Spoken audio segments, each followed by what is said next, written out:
what's going on YouTube? So in this video we're going to be discussing why my wife chose the Gx460. Stick around.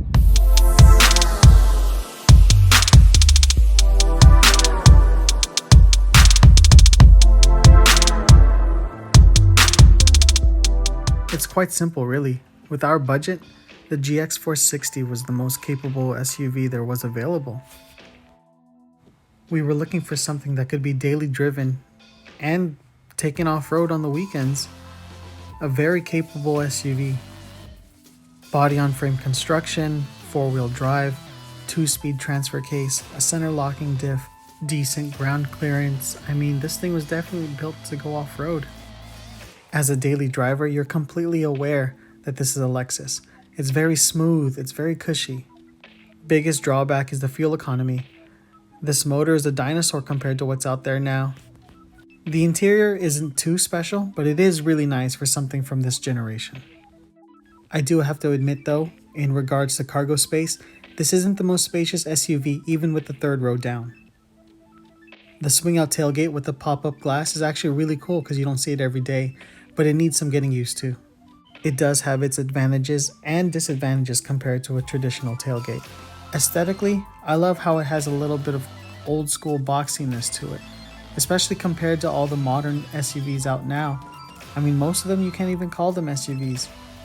But again, I think that's the appeal of the GX. It has an old school feel, it has an old school engine, has an old school transmission. When driving off-road, we're reminded why they call this a Land Cruiser Prado overseas.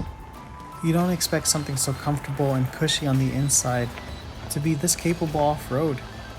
But in actuality, it shares a lot of similarities off-road with the 5th gen 4Runner.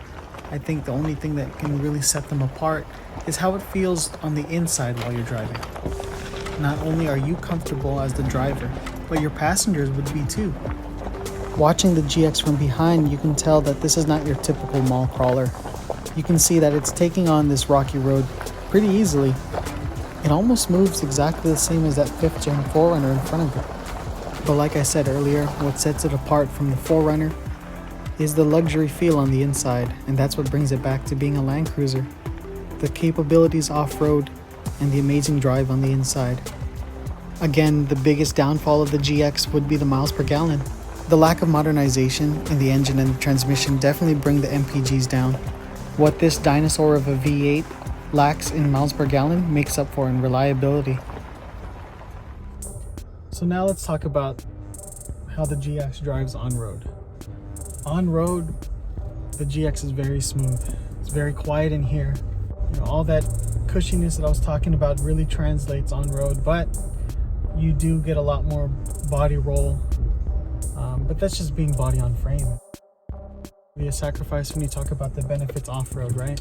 I brought up the motor, the engine being a dinosaur earlier in the video, and the reason why it's a dinosaur is because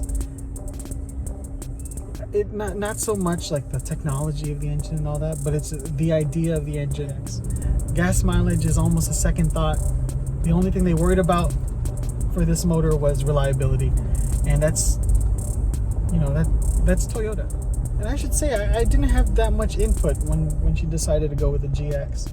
The only input I could really say that swayed her decision was that, you know, we should find a 2013 model specifically. The 2013, because it was the pre-facelift model. You know, the 14 and up have that new spindle grille and the lower hanging front bumper. And it just, you know, off-road, that it's sort of a disadvantage. The 13 has a lot of the updated 14 features on the inside, like the updated infotainment system and all that. So we wanted like updated technology and stuff, but wanted the exterior features of the older models. So the 13 fit the bill perfectly, and she was all for it. But that's pretty much it, guys. I mean, I could have definitely made this video shorter by telling you that as soon as I said the Gx460 was a Land Cruiser Prado overseas, that was the end of it. But you know, there are some fine details as to exactly why she said, okay, let's go for the GX. But anyways, If you guys like the video, please give it a thumbs up. Please consider subscribing. Thank you to all the subscribers so far. And stick around because we do have plans for this GX. I can't guarantee how soon those plans will come into fruition, but you know, we're definitely planning on taking this on some adventures. The 80 is still going to be the go-to rig.